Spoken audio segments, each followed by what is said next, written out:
One of my students, an incredible accountant, a CPA over in the US in Colorado called Zeb Smith, he sent me this amazing message just a little while ago on my Facebook group. He said, raising prices and losing clients is a great thing. Think about it. Raising rates by 30% will probably cause you to lose at most 20% of clients, resulting in an overall 10% boost in sales, and you earn back a full day a week equivalent of time.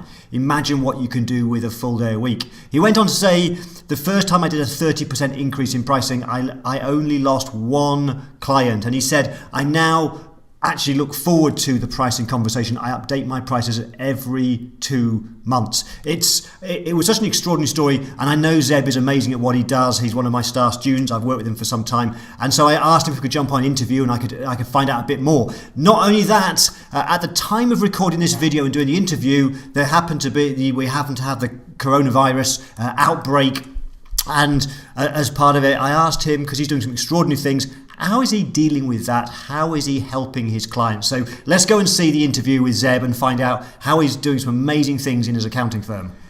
So Zeb, it's great to see you and catch up with you. It's a while since I saw you last, and I know you're doing some amazing things with the way that you're pricing and so on, and I'm looking forward to diving into that and finding out more about exactly what you've done, the results you're getting, and learning some key stuff. But before we do that, so that people can kind of get a better feel for who they're listening to, could you just give us a bit of background about you, your firm, how long you've been in business, where you're based?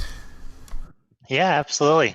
Thank you, Mark, for the opportunity too. It's been a pleasure, like you said, catching up, and I'm excited to be able to do this with you. So about me, so my name's Zeb Smith, and I'm based out of Durango, Colorado. I'm a CPA down here, and started my practice in September of 16. So I've been going for about almost 4 years now, and primarily work in the business management consulting realm of things, and working with clients on operations management and real high level kind of business planning, structuring stuff. Sounds like an amazing place, and one day I will get out to Durango, because it sounds like a wonderful place. When I last saw you, you told me about the area. Oh yeah, and especially with you being a cyclist, there's a annual train race that goes on right out of town up into Silverton, so be able to ride on Highway 550. That sounds awesome. Yeah. Now, so we must have first then met, I think, sometime shortly after your business started, I guess. Then I think it was a couple of years ago you joined the mentoring program. Perhaps you could talk about, before we started working together, what were some of the challenges that you were perhaps facing with pricing, and why did you feel what needed to change? Oh yeah, absolutely. So when I first started the business, I had the mentality of, what is it that I can provide for clients, right? And I looked at what the typical accounting practices really did in terms of like the compliance filings and the standard bookkeeping, did the typical research on looking for other websites and pricing and stuff like that. So it was like approach of what can I do to provide for people, and really trying to like gauge just a general price on what I assumed people would pay for on items. That turned out to be a disaster, just in that, it was hard. It was easy to generate clientele, but it was a challenge to generate the right clientele and to communicate with them and to really like set up systems and processes. So all of that's been alleviated and changed over the last almost 4 years or so. Okay, and a lot of that I can relate to. I had similar challenges when I started my firm back in the 1990s. So I know you've done some amazing things, because you shared with me some of the success you've had, particularly with repricing some of your clients, and I think you said something really interesting in my Facebook group, that you now really look forward to the pricing conversation. So what are some of the specific things that you then did? What in the area of pricing? What did you change within your practice? So how I was introduced to you was a online webinar, and you did the high level of your pricing approach and your pricing program and the methodology. So I signed up for, at that time, your online webinar or your online classes, and just start going through those modules. So a couple of things that stood out to me specifically were evaluating your client base and essentially creating like a grading scale and using that to identify clientele and to like really grow and evolve it, right? So specifically, that's what I was referring to on that post. And from doing that, I'd say that's been a real key thing in saying, okay, what services are going well? What is it that my clients are enjoying? What is it that I'm enjoying doing as well in serving these A clients, right? And then each year or each time I go through a pricing discussion with somebody, I'm always reflecting on those components. Am I enjoying working with this person? What's going well? How can I better serve them? But even better yet, how can we create a better relationship between the two of us to where we both win, right? And from that, over the course of the 3 years, I have purged probably 2/3 of the clients and kept on existing third, and each of those just continue to grow within our relationship. Wow, that's brave to purge so many of your clients. I think you talked about, if I remember right, that one of the things you did was you then repriced your clients, and I seem to think that you put your price up, you changed your prices quite significantly. Is that right? Yeah, and the interesting part, so when I was talking about that original startup, right, I was thinking, okay, bookkeeping for $300 a month, and it's going to just include all of this stuff, and that was overwhelming for me. After going through that exercise, I was able to, or going through your program, I was able to dissect those into like different bundles and be able to present them differently and really bring awareness to the client on what I was doing. So there were two in particular in those first years. The first one was a nonprofit that I went from just doing some reconciliations and high-level accounting work to more of an involved system, and we went from like a $350 a month fee to about $28,000, I think, a year. And at this point, I'm not doing any of the bookkeeping. It's entirely been trained to their staff, but I'm just working with the executive director on a regular basis for business strategy and business evolution, right? So there's been that evolution from doing the work to training the work to now doing what I love. And because of that trend and that transition and that evolution within the relationship, she's stoked with it. The personnel that are doing the jobs that need to be done works really well for the organization. It fits for their budget, and we're working on much higher strategic level stuff. Same thing with another client. We started at like $700 a month standard bookkeeping deal, and it's gone through the same deal, and I think we're like about low 30s right now, and that's what I'm trying to fit into. So wow, that's incredible. When you are repricing those clients, those examples, are you typically meeting with them face to face? Are you communicating in writing? What processes are you using to reprice those clients? So both of these are local. That's why they've been a longer standing relationship. Most of my clientele are actually virtual now. So how we do data exchanges, everybody's on like QuickBooks Online, so I have my own online accountant there.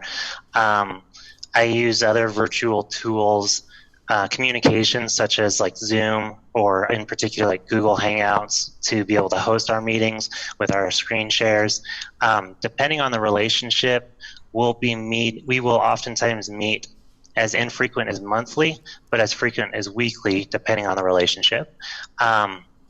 Those two do meet in person, but majority of my clientele we're doing virtual meetings such as this. Okay, wow. And so if I understood you right, therefore, it sounds like you are using technology, Zoom and so on, and that's enabling you to have much more frequent conversations with your clients. Oh yeah, and it actually helps structure things too, right? So in person, there's a lot of congestion a lot of times surrounding the meeting. I think too in person, people are more inclined to, be late or not show up. When we're on a virtual or we're in like a digital system such as this, I mean, people are punctual. They show up. We know when it's going to end. We get through business and we move on. And that's easiest. It's a lot easier to be able to do a quick follow-up email with whatever action items came out of it. So then I can just instantly set it up in my docket and follow up with them when we need to. So I think the relationship actually operates better in a virtual world versus a in-person world. That's a fascinating insight, and I agree, because all my meetings are online as well. And what I find is that when you have physical meetings, you spend a lot of time wasted with kind of general chats. How's the weather? How did your football team do last night? Whereas I find online meetings are much more focused, and therefore you get so much more done. So interesting. Absolutely, I'd agree. Yeah. So when you're having your pricing conversations, therefore digitally using Zoom or whatever, how do you kind of structure those conversations? What's the process you go through? What are some of the key strategies or the key things that you do when you're having a price conversation via an online meeting? So it's not all pricing conversations have to be the standard, annual renewal discussion, right? I believe, and I've found that throughout the year, to have really change orders in place, evolve throughout the relationship is the best way to do it. So as I'm working with a client and throughout the year, their changes. I mean, their needs change often, and they might be faced with some specific challenge. And like right now, the coronavirus is a big deal. So there's a lot of there's a lot of thinking about what could happen, thinking about different strategies as to if there's a early summer rebound, if there's a midsummer rebound, or if there's no rebound at all, right? So especially the majority of my clientele are in the tourism world. Right now they're thinking like, holy cow, what's going on? So this at all is not a standard time of the year that we're talking about these renewal meetings, but they are coming to me and they've shown interest to it. And it's like, okay, how can we better approach this and be proactive on this stuff, right? So I've already got my personal needs set up, and I think this is how the pricing conversations really go, is like, I know in the background like what my availability is, and I know what I need my pricing to be on a per client basis or on a like recurring weekly basis. So I have my capacity, and based on where their needs are at and just the flow of the discussion on what they're asking for, we basically fit in to a win-win situation on their requests and what I'm capable of providing. So I'd say if there's like one thing with that, is coming to the table really knowing, like having an expectation on what that relationship should be doing in the future, on how we can be a resource to those individuals, and knowing, the best way to position the relationship to be a win-win for everybody and to price accordingly. So I know it's all vague, but for me, it's determining what my needs are and then making sure my price point matches that. And then when that's the case, when I have these discussions with the clients and we're talking through scope and we're talking through changes, if I can get those to align, then everybody wins. Okay, cool. And so when you're having these conversations, how do you come up with your prices? Mm-hmm.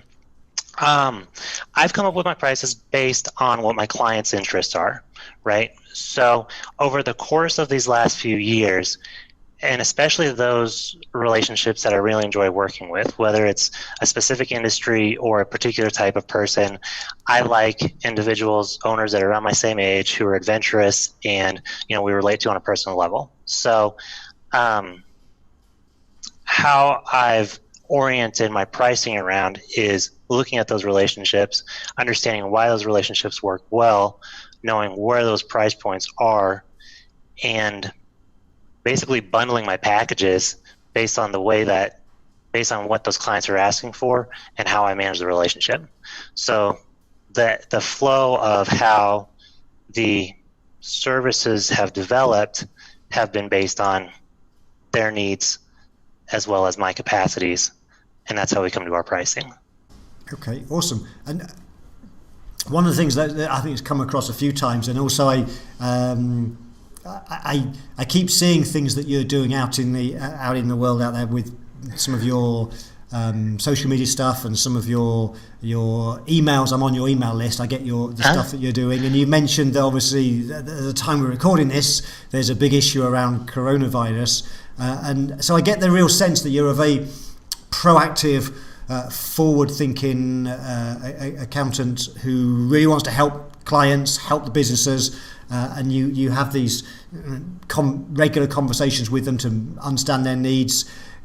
Because we're in such a difficult time right now, and we were just touched on it before, and that you're now thinking about how you can help your clients through these difficult times. Just give me some thoughts on how are you doing that? What are some of the things you're working on right now to help businesses that are struggling?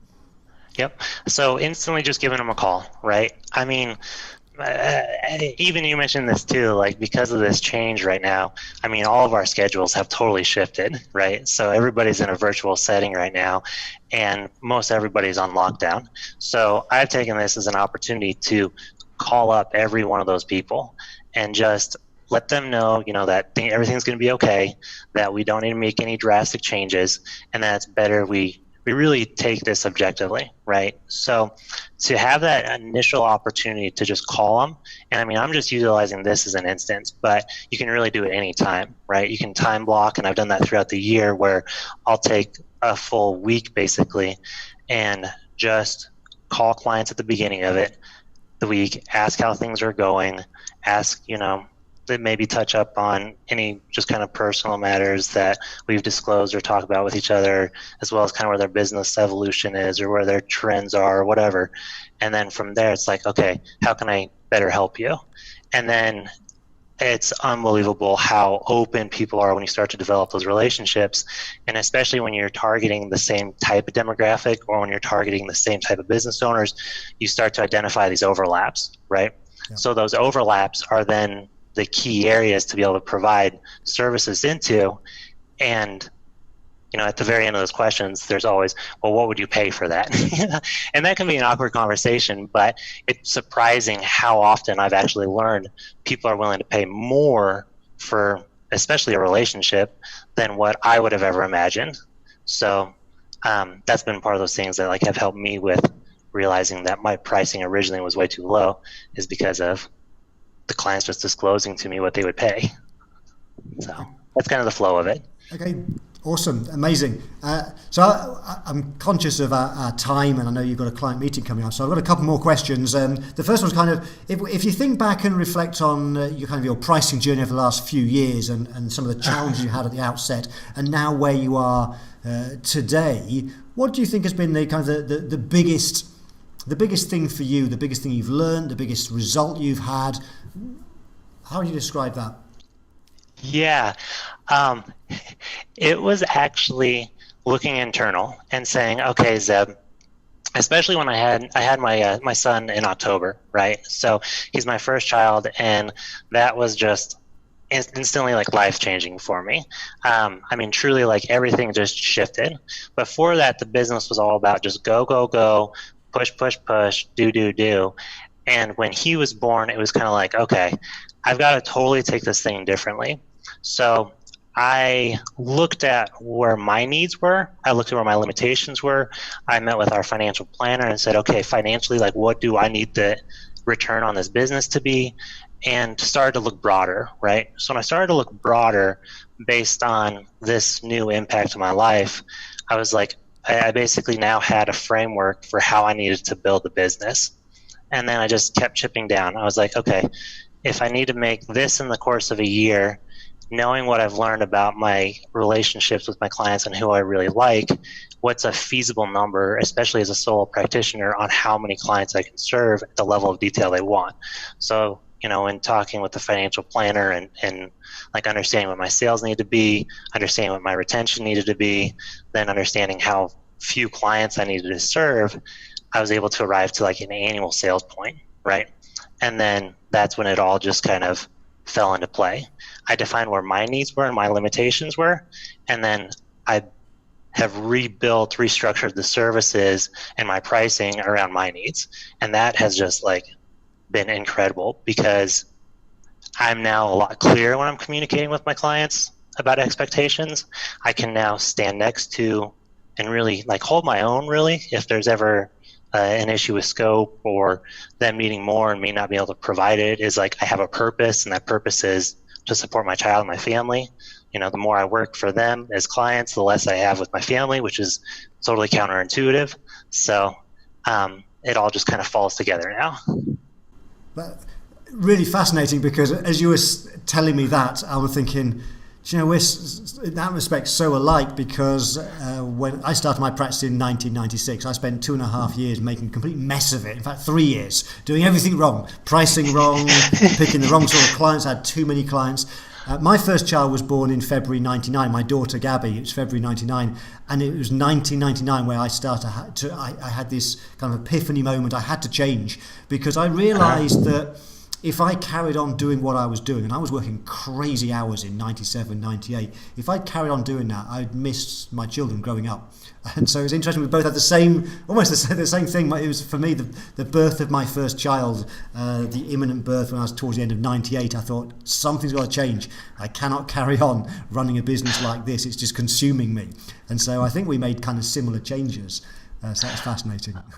Well, and like I appreciate your openness in that accord too, and in like all of your videos, right? Because as you expose that, like I'm able to learn from you, and even going through the modules and stuff, I can hear what you're saying, and I can apply directly the lessons associated with it, right? So you've definitely been a key mentor in me identifying and evolving through these last few years, and I've latched on a couple other different mentors too. So I'm appreciative of all that you've done in that accord and with this whole program. So thank you, Zeb.